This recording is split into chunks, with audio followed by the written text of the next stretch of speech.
Hello everyone, welcome to movie class online Bihar special GK में आपका स्वागत है। और हम लोग आधुनिक बिहार के एक एक टॉपिक को कवर करते चल रहे हैं। और आज का ये टॉपिक है 1937 विधानसभा चुनाव एवं बिहार। ठीक है, और इसके एमसीक्यू होंगे 1 से लेकर 10 तक, और उससे संबंधित अन्य चीज़ों को भी हम लोग चर्चा करेंगे। चलिए शुरू करते हैं। इसमें ये पहला प्रश्न है, बिहार में पहला भारतीय मंत्रिमंडल निम्न में से किसके नेतृत्व में बना था? ऑप्शन आपके समक्ष है। इसका सही उत्तर होगा ऑप्शन बी, मोहम्मद यूनुस। प्रश्न को एक बार फिर से चर्चा कर रहे हैं कि बिहार में पहला भारतीय मंत्रिमंडल किसके नेतृत्व में बना था? तो मोहम्मद यूनुस के नेतृत्व में बना था। ये कब बना था? 1 अप्रैल 1937 ईस्वी को मोहम्मद यूनुस के नेतृत्व में बिहार में पहला मंत्रिमंडल का गठन किया गया था।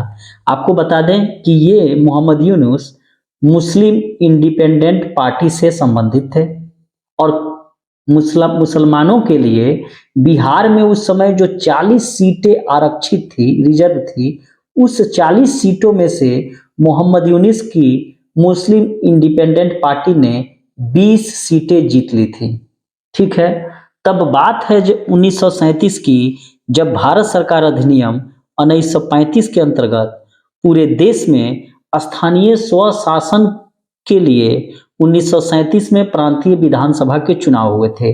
और उसमें जो है बिहार में सबसे बड़ी पार्टी के रूप में कांग्रेस उभरी थी। लेकिन सरकार से जो है कुछ मतभेद होने के कारण, कहने का मतलब है उस समय अंग्रेजी सरकार थी, और उसके जो गवर्नर होते थे वे इस सरकार के कार्यों में हस्तक्षेप करते थे। इसलिए कांग्रेस ने सरकार बनाने से इनकार कर दिया कि अगर हम ये सरकार बना लेते हैं तो हमको जो है इसमें गवर्नर प्रत्येक बात पे हस्तक्षेप करेंगे और हम ठीक ढंग से कार्य नहीं कर पाएंगे। तब जाकर जो है कांग्रेस सबसे बड़ी पार्टी थी बिहार में, तो इसको छोड़कर अन्य पार्टी को गवर्नर ने न्योता दिया। और इसी क्रम में मोहम्मद यूनुस की नेतृत्व वाली मुस्लिम इंडिपेंडेंट पार्टी ने बिहार में जो है सरकार बनाई। और उस समय किसी भी प्रांत के सीएम को, चीफ मिनिस्टर को प्राइम मिनिस्टर कहा जाता था। ठीक है, आपको मैं बताते चलूं कि इनके बनने के एक दिन बाद ही, अर्थात मोहम्मद यूनुस के बिहार के मुख्यमंत्री या प्रधानमंत्री बनने के एक दिन बाद ही जेपीएन साहब, जयप्रकाश नारायण साहब द्वारा पूरे बिहार में हड़ताल किया गया। फ्रेजर रोड स्थित इनके घर के सामने भी पूरी बंदी रखी गई, नारे लगाए गए कि आप जो हैं, सबसे बड़ी पार्टी कांग्रेस थी, उसको सरकार नहीं बनाना था, इसलिए कि गवर्नर जो है इस स्थानीय स्वशासी सरकारों के प्रत्येक कार्य में अड़चन डालती है, तो आपने क्यों बनाया। ठीक है, नेक्स्ट प्रश्न पे हम लोग चलते हैं। प्रश्न संख्या 2, भारतीयों को प्रांतीय शासन का प्रबंधन करने का अधिकार किस अधिनियम के द्वारा अंग्रेजों ने दिया था? ऑप्शन आपके समक्ष है। इसका सही उत्तर होगा ऑप्शन डी, भारत शासन अधिनियम। ठीक है, कि भारतीयों को प्रांतीय शासन का प्रबंधन करने का अधिकार किस अधिनियम के द्वारा अंग्रेजों ने दिया? तो भारत शासन अधिनियम। इससे संबंधित कुछ चीजों को चर्चा कर लेते हैं। बात है कि मॉन्टेग्यू चेम्सफोर्ड सुधार शीघ्र ही जनता में असंतोष का कारण बन गया था, जो 1917 में लाया गया था, जिसके कारण देश में संवैधानिक सुधारों के लिए प्रदर्शन होने लगे थे। प्रांतों में पूर्ण उत्तरदायी सरकार के गठन पर बल दिया गया, और चूंकि गोलमेज सम्मेलन समाप्त भी हो चुका था, और राज्य सचिव जो थे वे 3 बातों की उन्होंने पुष्टि की थी, और उस पर ब्रिटिश सरकार द्वारा एक श्वेत पत्र जारी किया गया। ठीक है, और यही वह श्वेत पत्र है जिसको लेखबद्ध किया गया, और इस प्रस्ताव पर विचार हेतु एक प्रवर समिति गठित की गई थी, और उस प्रवर समिति का अध्यक्ष लॉर्ड लिंथिगो था, लॉर्ड लिथगो। और यही वो लॉर्ड लिंथिगो है जो भारत का उस समय वायसराय था। ठीक है, और इस समिति के रिपोर्ट के पश्चात 2 अगस्त 1935 को भारत सरकार अधिनियम को के रूप में कानूनी मान्यता दे दी गई थी। अब आते हैं कि भारत सरकार अधिनियम के द्वारा भारतीयों को प्रांतीय शासन का अधिकार मिल गया था और कुछ प्रारंभिक आलोचनाओं के बावजूद कांग्रेस ने इसे स्वीकार भी कर लिया था और वर्ष 1936 के प्रारंभ में लखनऊ और आखिरी महीने में जो फैजपुर में कांग्रेस के अधिवेशन हुआ, उसी में कांग्रेस ने चुनाव में भाग लेने का निर्णय किया।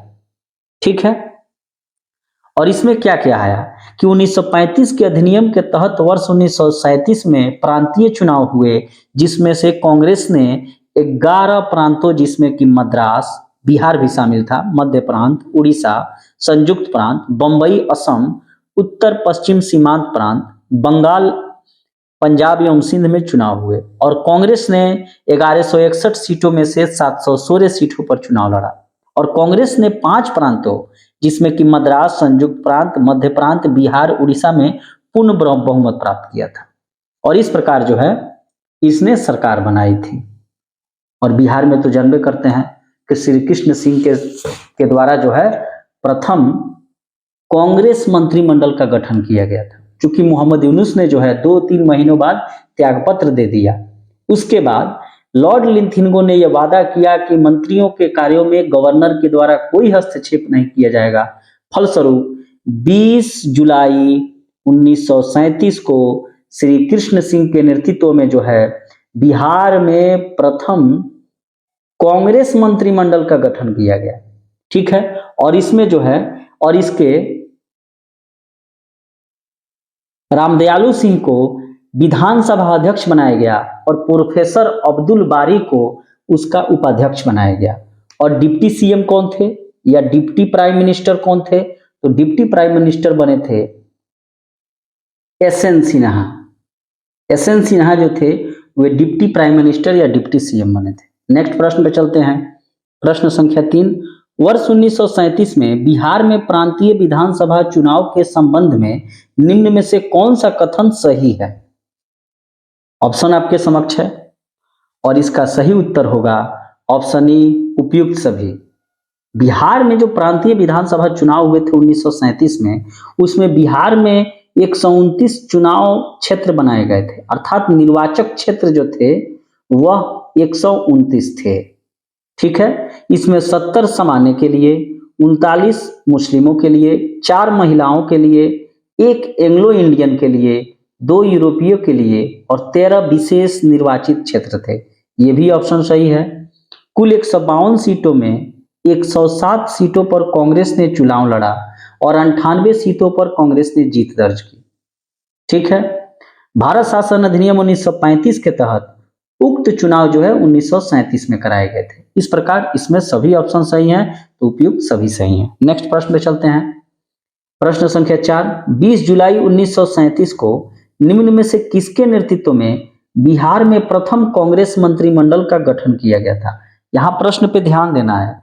यहाँ पूछ रहा है कि बिहार में प्रथम कांग्रेस मंत्रिमंडल का गठन किया गया था। ऑप्शन आपके समक्ष है। इसका सही उत्तर होगा ऑप्शन बी, श्री कृष्ण सिंह। चूंकि उस समय जो वायसराय था वो था लॉर्ड लिनलिथगो और इसके द्वारा जो है ये कहा गया कि अब गवर्नर जो है मंत्रियों के कार्यों में कोई हस्तक्षेप नहीं करेंगे। तब जो है 20 जुलाई 1937 को श्री कृष्ण सिंह के नेतृत्व में बिहार में प्रथम कांग्रेस मंत्रिमंडल का गठन किया गया और प्रोफेसर अब्दुल बारी को विधानसभा का उपाध्यक्ष बनाया गया और अध्यक्ष बनाया गया रामदयालु सिंह को, रामदयालु सिंह। ठीक है, और यहां पर उपाध्यक्ष बनाया गया अब्दुल बारी को।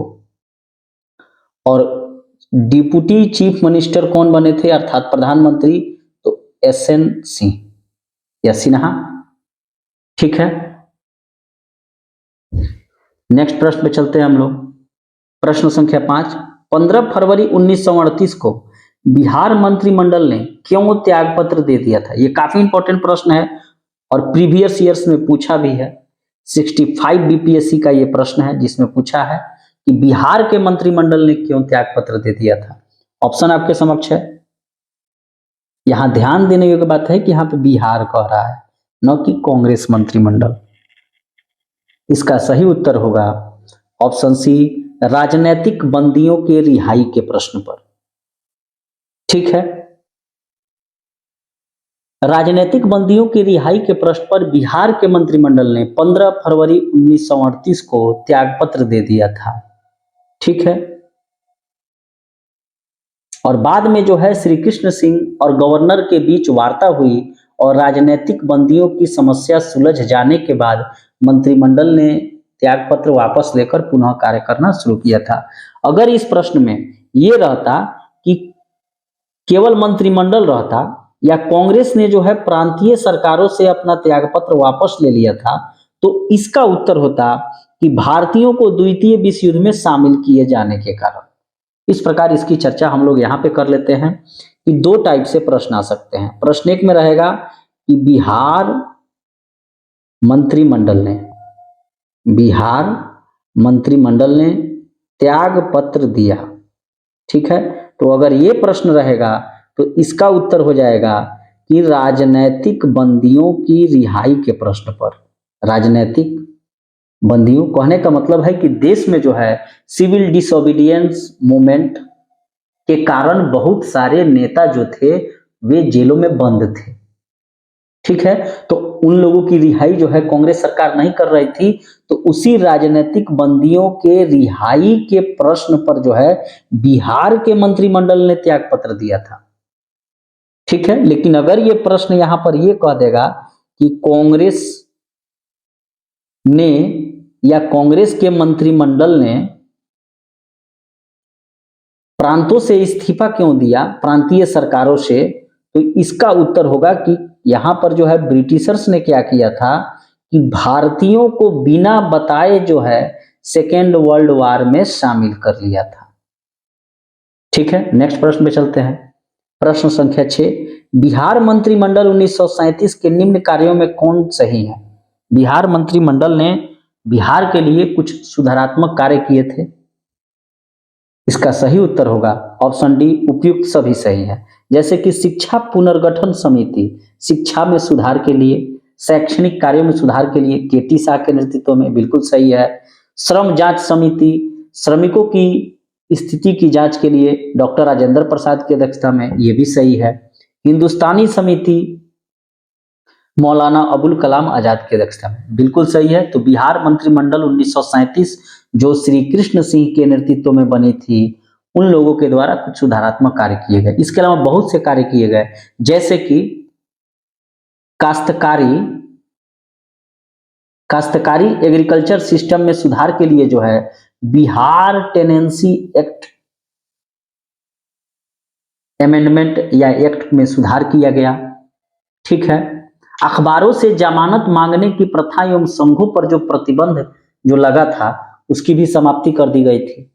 ठीक है, नेक्स्ट प्रश्न पे चलते हैं।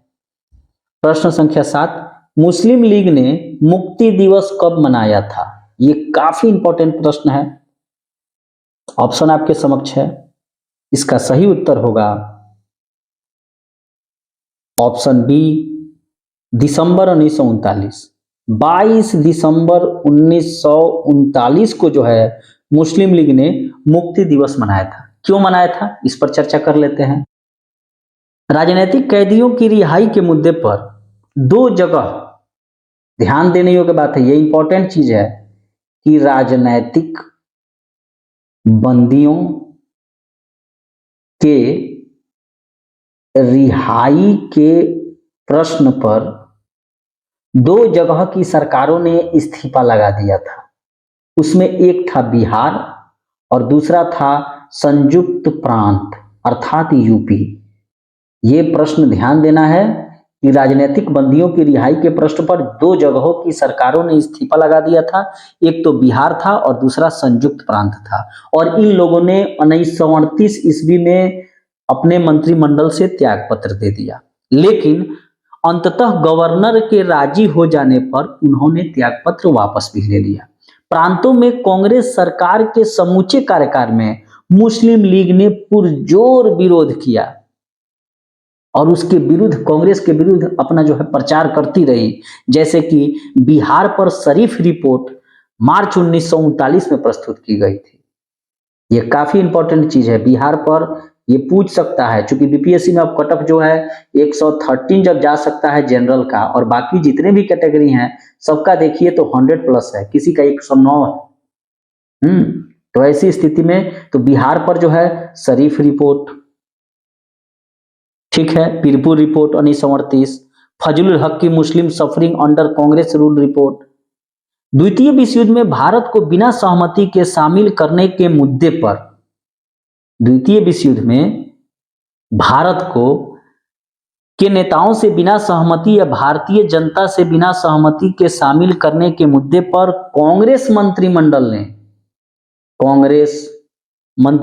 ने 30 अक्टूबर 1939 को इस्तीफा दे दिया था। कब इस्तीफा दिया? 30 अक्टूबर 1939 को इस्तीफा दे दिया। मुस्लिम लीग ने कांग्रेस द्वारा त्यागपत्र दिए जाने पर, यही वो मुस्लिम लीग है जिसने कांग्रेस द्वारा त्यागपत्र दिए जाने पर जो है 22 दिसंबर 1939 को मुक्ति दिवस मनाया। ठीक है, तो यहां से आप लोग ध्यान रखेंगे कि मुस्लिम लीग ने मुक्ति दिवस क्यों मनाया था, तो कांग्रेस द्वारा त्याग पत्र दिए जाने पर, ठीक है, अपने जो भी प्रांतों में उन्होंने सरकारें बनाई थी। लेकिन अगर यहां पर प्रश्न आए कि बिहार में मंत्रिमंडल ने क्यों त्याग पत्र दिया था और यूपी के मंत्रिमंडल ने यानी कि संयुक्त प्रांत ने क्यों दिया था, तो राजनीतिक बंदियों की रिहाई पर। ठीक है, प्रश्न संख्या 8, ऑल इंडिया मुस्लिम लीग का 26वां अधिवेशन निम्न में से किसकी अध्यक्षता में दिसंबर 1938 में पटना में आयोजित किया गया था? ऑप्शन आपके समक्ष है और इसका सही उत्तर होगा ऑप्शन डी, मोहम्मद अली जिन्ना। मोहम्मद अली जिन्ना के नेतृत्व में, अध्यक्षता में ऑल इंडिया मुस्लिम लीग का 26वां अधिवेशन जो है 1938 ईस्वी में पटना में आयोजित की गई। बात करें तो जो मुस्लिम लीग थी उसमें, और जो बिहार की मुस्लिम लीग से या मुसलमानों से संबंधित जो पार्टी थी उसमें कोई बनाव उतना नहीं था। बिहार की जो मुस्लिमों से संबंधित जो यूनाइटेड मुस्लिम लीग थी, अरहार पार्टी थी, या बिहार इंडिपेंडेंट पार्टी थी मोहम्मद यूनुस वाला, इन लोगों में, और जो सेंट्रल लेवल पर जो ढाका वाली मुस्लिम लीग थी, इसमें कुछ खास बनाव नहीं था। तो इनके द्वारा जो है ऑल इंडिया मुस्लिम लीग द्वारा जो है बिहार में जो मुस्लिम मुसलमानों से संबंधित जो पार्टी थी, United Muslim League, Ahrar Party, Bihar Independent Party, इन लोगों का मतलब हमेशा करवाट ही रहता था। तो ऑल इंडिया मुस्लिम लीग का 26वां अधिवेशन जो है वह मोहम्मद अली जिन्ना के नेतृत्व में 1938 में पटना में किया गया था। ठीक है, नेक्स्ट प्रश्न पे चलते हैं। प्रश्न संख्या 9, 1937 में बिहार में श्री कृष्ण सिंह के नेतृत्व में गठित प्रथम कांग्रेसी मंत्रिमंडल के समय निम्न में वायसराय कौन था? ऑप्शन आपके समक्ष है, इसका सही उत्तर होगा लॉर्ड लिंथिंगो। ठीक है, लॉर्ड लिंथिंगो की बात करें तो इसका कार्यकाल जो है भारत देश में 1936 से 1944 के मध्य था। इसके समय में कौन कौन से कार्य इंपॉर्टेंट थे उस पर चर्चा कर लेते हैं। अगर देखा जाए तो इंडियन गवर्नमेंट एक्ट 1935 का ढांचा तैयार कराने में इसने काफी मदद की थी, इसका महत्वपूर्ण इसमें योगदान था। उसे उस कानून को क्रियान्वित करने के लिए ही भारत भेजा गया था। लॉर्ड लिंथिंगो इसी कानून को क्रियान्वित करने के लिए 1936 में भारत आता है, 44 तक रहता है। 1935 के भारत सरकार अधिनियम के अंतर्गत पहला आम चुनाव वर्ष 1936-37 में संपन्न हुआ और 1 सितंबर 1939 को सेकेंड वर्ल्ड वॉर जो है शुरू हो जाता है। और इसमें जो है भारतीय राजनेताओं या भारतीयों का बिना सक्रिय सहयोग प्राप्त किए लिंथिंगो जो है उसमें शामिल कर देता है। और इसने ये भी आशा रखा था कि भारतीयों को कुछ लॉलीपॉप देते हैं, और इसके लिए लॉर्ड लिंथिंगो ने क्या किया कि 8 अगस्त 1940 ईस्वी को अगस्त प्रस्ताव को इसने प्रस्तुत किया। ठीक है, और जिसमें भारतीयों को प्रलोभित करने वाले कई प्रस्ताव थे। अब लिनथिंगो के बारे में कुछ और चीजों को चर्चा करते हैं कि लिनथिंगो के समय ही पहली बार 1940 में पाकिस्तान की मांग प्रस्तुत की गई। ठीक है, और गांधी जी द्वारा जो है व्यक्तिगत सत्याग्रह की शुरुआत भी 1940 में ही की जाती है। सुभाष चंद्र बोस द्वारा फॉरवर्ड ब्लॉक की स्थापना भी इसी के समय की गई थी। ठीक है, 1942 में जो क्रिप्स मिशन वो भी लॉर्ड लिनथिंगो के ही समय आया था। और भारत छोड़ो आंदोलन की तो बात करें तो ये भी लॉर्ड लिनथिंगो के ही समय शुरू हुआ था। तो इसके कार्यकाल को हम लोग याद रखेंगे 1936 से 44। ठीक है, नेक्स्ट प्रश्न में चलते हैं। प्रश्न संख्या 10, निम्न में से किस वायसराय ने भारतीय नेताओं के समक्ष अगस्त प्रस्ताव रखा था जिसमें भारतीयों को प्रलोभित करने वाले अनेक प्रस्ताव थे? ऑप्शन आपके समक्ष है, और ये अगस्त प्रस्ताव जो है वह 8 अगस्त 1940 को आया था। इसका सही उत्तर होगा ऑप्शन बी, लॉर्ड लिनथिंगो। लॉर्ड लिनथिंगो के कार्यकाल में ही अगस्त प्रस्ताव आया था जिसमें यह आशा रख रहा था कि कुछ प्रलोभन देकर, ये तो हमेशा बेवफा थे अंग्रेज, कहते थे कुछ और करते थे, हमेशा वादा तोड़ देते थे। तो ये जो है भारतीय नेताओं को प्रलोभन करने के लिए अगस्त प्रस्ताव लाया था। ठीक है, कि मान जाएंगे आप, द्वितीय विश्व युद्ध में बिना पूछे इसने उसको सम्मिलित कर लिया। इस प्रकार ये हमारा 1937 का बिहार विधानसभा चुनाव से संबंधित कुछ ऑब्जेक्टिव थे। ठीक है, और हालांकि मैं आपको बता दूं कि कांग्रेस को जो है पूर्ण बहुमत प्राप्त हुआ था, वैसे कौन से थे? एक तो संयुक्त प्रांत था, उसके अलावा मद्रास, एमपी, मध्य प्रांत, बरार, उड़ीसा, बिहार। और बिहार और यूपी ऐसे दो जगह थे जहां राजनीतिक बंदियों के रिहाई के कारण, रिहाई के प्रश्न पर जो है मंत्रिमंडल ने त्याग पत्र दे दिया था। ठीक है, तो इस प्रकार ये हमारा कंप्लीट हुआ। अगर चैनल पे नए हैं तो सब्सक्राइब करना ना भूलें। यहाँ आपको कंप्लीट बिहार की जीके से संबंधित तैयारी कराई जाएगी ताकि आपको बीपीएससी, पीटी या बीएसएससी या बिहार एसआई से संबंधित जो भी बिहार से संबंधित चीजें हैं या गवर्नमेंट एग्जाम है उसमें इससे संबंधित जो प्रश्न आएंगे वो छूटे नहीं। अगर आप कंप्लीट हिस्ट्री को पढ़ना चाहते हैं तो इसके लिए मोबी क्लास ऑनलाइन एक साथ ही टाइप करना है और स्पेस देके हिस्टोरी को टाइप कीजिए। उस चैनल को आप सब्सक्राइब कर सकते हैं जिसमें आपको कंप्लीट हिस्ट्री की पढ़ाई करवाई जाती है। हमारे इस पेड कोर्स से जुड़ना चाहते हैं बिहार स्पेशल जीके के, जिसमें class video, MCQ, compile notes सभी टेलीग्राम पर आपको प्राप्त होंगे, तो आप इस पेड कोर्स से जुड़ सकते हैं। मिलते हैं एक नए वीडियो में, तब तक के लिए थैंक यू।